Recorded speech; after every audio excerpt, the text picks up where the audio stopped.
Tahukah Anda, ada sesuatu yang besar sedang terjadi di dunia ini.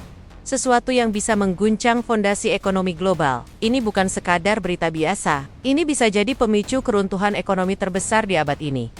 Dan di tengah semua ini, Amerika, yang selalu mengklaim diri sebagai juara dunia, kini diam-diam memohon bantuan ke China untuk menghadapi Iran. Yep, kamu tidak salah dengar. Washington, pusat kekuatan global, meminta tolong ke Beijing. Ini bukan plot film politik murahan. Ini nyata, dan ini adalah tanda bahaya besar bahwa ada sesuatu yang jauh lebih serius sedang terjadi.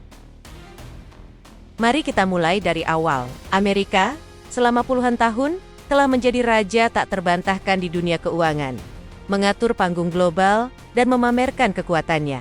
Tapi saat ini, mereka sedang berjalan di atas tali tipis finansial, dan satu langkah salah bisa membuat semuanya ambruk. Pemicu terbaru, eskalasi nekat di Timur Tengah.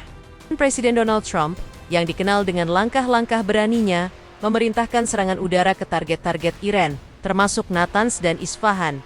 Berani? Mungkin? Putus asa? Pasti. Serangan ini bukan hanya soal geopolitik.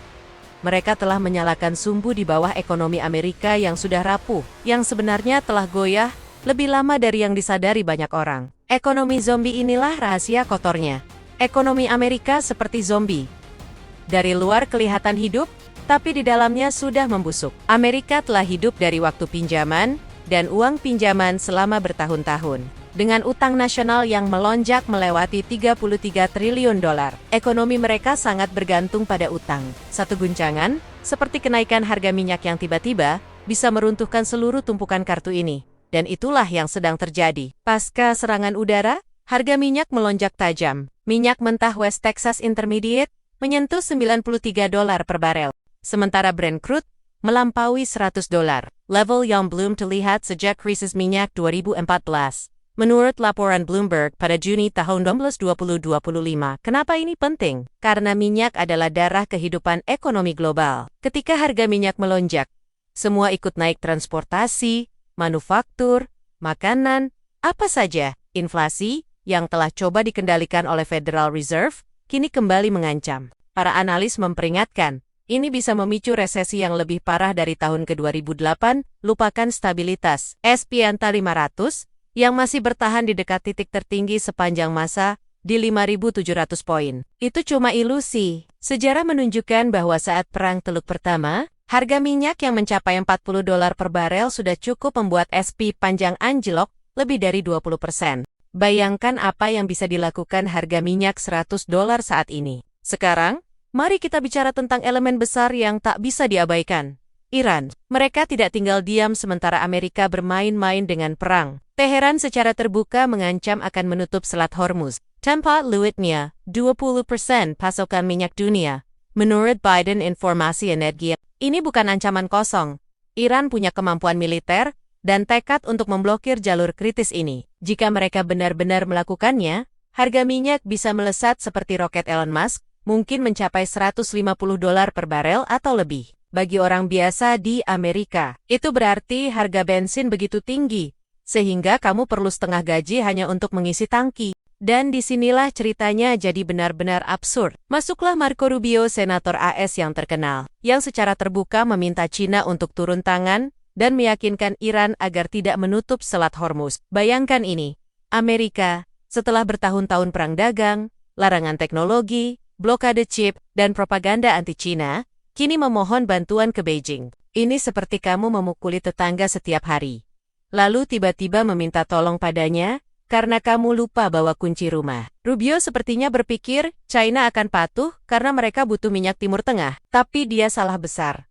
China sudah bermain dengan strategi yang jauh lebih cerdas selama bertahun-tahun. China tidak hanya duduk manis menunggu barat runtuh. Mereka telah mendiversifikasi sumber energi mereka selama puluhan tahun. Sementara Amerika sangat bergantung pada minyak Timur Tengah. China telah mengamankan pasokan dari Rusia, Malaysia, dan Afrika. Menurut Badan Energi Internasional, China mengimpor 11,3 juta barel minyak per hari pada 2024, dengan lebih dari 40% berasal dari sumber non-Timur Tengah.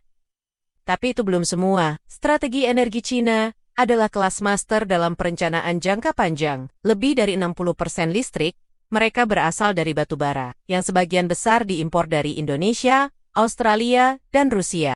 Yang lebih mengesankan, hampir sepertiga energi mereka kini berasal dari sumber terbarukan surya, angin, dan air, menjadikan mereka pemimpin global dalam energi bersih. Mereka bahkan mulai mengembangkan tenaga nuklir, negara dengan populasi 1,4 miliar orang. Dan mereka semakin lepas dari ketergantungan pada minyak Timur Tengah.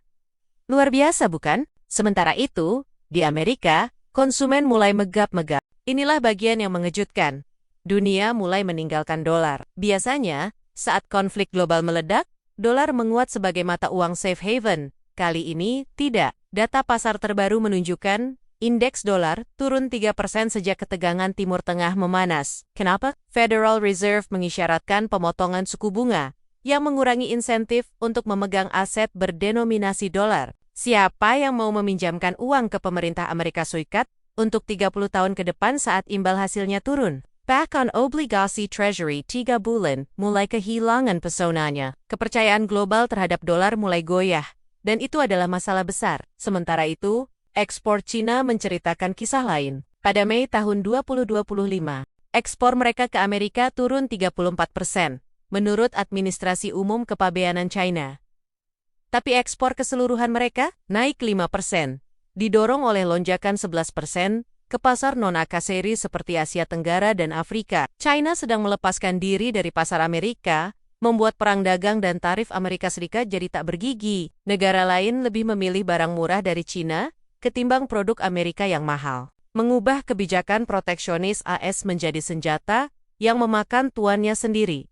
Bagian yang paling mencengangkan, dunia bergerak maju tanpa Amerika. Negara-negara Global South di Afrika, Asia, dan Amerika Latin bosan jadi penonton. Mereka membentuk aliansi sendiri, kemitraan energi, dan sistem keuangan alternatif. BRICS bukan lagi sekadar istilah. Ini adalah platform nyata untuk menggeser kekuatan global. China memimpin, membuat kesepakatan seperti perdagangan berbasis yuan dengan Brasil, dan memperluas mata uang digital mereka, ACNY, untuk transaksi lintas batas. Sementara Barat khawatir tentang ambruknya dolar, China sudah menyiapkan rencana cadangan sejak lama. Ini bukan hanya soal ekonomi, ini tentang narasi baru. Selama puluhan tahun, dunia diyakinkan bahwa stabilitas harus lewat dolar dan kekuatan militer Amerika.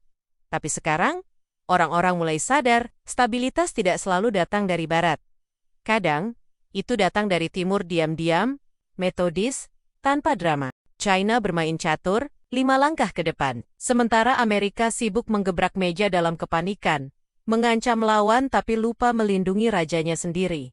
Jadi, apa langkah balasan Amerika? Sejauh ini, semuanya kacau, serangan udara nekat, memohon bantuan ke rival, dan mengabaikan retakan ekonomi di dalam negeri. Dunia tidak suka kepanikan, dan saat ini, Amerika terlihat seperti pemain catur yang panik di ujung kekalahan. Negara lain mulai menyadari bahwa dominasi global bukan hak satu negara. Sistem internasional sedang terbuka, dan mereka yang lama berkuasa harus siap ditantang. Jika kamu pikir segalanya akan kembali seperti dulu, saat Amerika mengatur segalanya, siapkan mentalmu.